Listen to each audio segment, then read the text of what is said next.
ನಿಮ್ಗೆಲ್ಲ ಒಂದು ಒಳ್ಳೆ ಕತೆ ಹೇಳ್ತೀನಿ ಕೇಳಿ. ಇವತ್ತು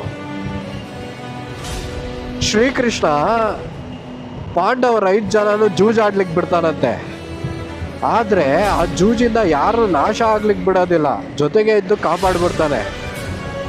ಅದೇ ರೀತಿ ಅವ್ರ ಸ್ನೇಹಿತರನ್ನ ಅಗಾಸುರ ಎಂಬ ಸರ್ಪದ ಬಾಯೊಳಗೆ ಹೋಗ್ಲಿಕ್ಕವರೆಗೂ ಸುಮ್ಮನಿರ್ತಾನೆ. ಆದ್ರೆ ಆ ಸರ್ಪ ಯಾರನ್ನು ನುಗ್ಲಿಕ್ಕೆ ಬಿಡೋದಿಲ್ಲ, ಅಲ್ಲೂ ನಿಂತು ಕಾಪಾಡ್ಬಿಡ್ತಾನೆ.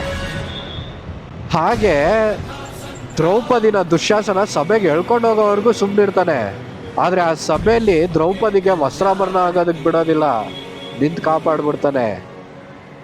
ಇದು ಕೇಳಿ ಅವನ ಜೊತೆಗಿರೋ ಗೋಪಿಕೆಸ್ತರನ್ನೆಲ್ಲ ಬೆಂಕಿಗೆ ಹಾರಗಂಟ ಸುಮ್ಮನಿರ್ತಾನೆ.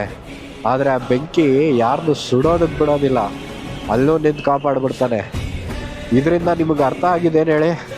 The moral of the story is, ಕೆಲವೊಂದು ಕರ್ಮಗಳನ್ನ ನಾವು ತಪ್ಪು ಮಾಡಿನೋ ಅಥವಾ ಆ ತಪ್ಪಿಂದನೋ ಅನುಭವಿಸ್ಬೇಕಾಗುತ್ತೆ. ಹಾಗೆ ನಮ್ಮ ಲೈಫಲ್ಲಿ ದೇವರು ನಮ್ಮನ್ನ ತಪ್ಪು ಮಾಡೋವರೆಗೂ ಸುಮ್ಮನಿರ್ತಾನೆ, ಆದರೆ ಆ ತಪ್ಪಿಂದ ನಾಶ ಆಗ್ಲಿಕ್ಕೆ ಬಿಡೋದಿಲ್ಲ. ಆ ತಪ್ಪಿಂದ ಕಲ್ತ್ಕೊಳ್ಬೇಕು ಅಂತ ತಪ್ಪು ಮಾಡಕ್ಕೆ ಬಿಡ್ತಾನೆ. ಇಟ್ಸ್ ಆಲ್ ಕಲಿಯುಗ. ಎಲ್ರಿಗೂ ಅರ್ಥ ಆಗಿದೆ ಅಂತ ಅನ್ಕೊತೀನಿ. ತಪ್ಪು ಮಾಡಿ, ತಪ್ಪೇನಲ್ಲ, ಆದರೆ ಆ ತಪ್ಪನ್ನ ಮತ್ತೆ ಮಾಡಕ್ಕೆ ಹೋಗ್ಬೇಡಿ. ಆ ತಪ್ಪಿಂದ ತಿದ್ಕೊಂಡು ಜೀವನ ಮುಂದೆ ಸಾಗಲಿ ಅಂತ ಹೇಳ್ತಾ, ಸೈನಿಂಗ್ ಆಫ್ ಫ್ರಮ್ ಮಸ್ತ್ ಥ್ರೋಟಲ್ ಟ್ರೇಕ್. ಜೈ ಶ್ರೀರಾಮ್.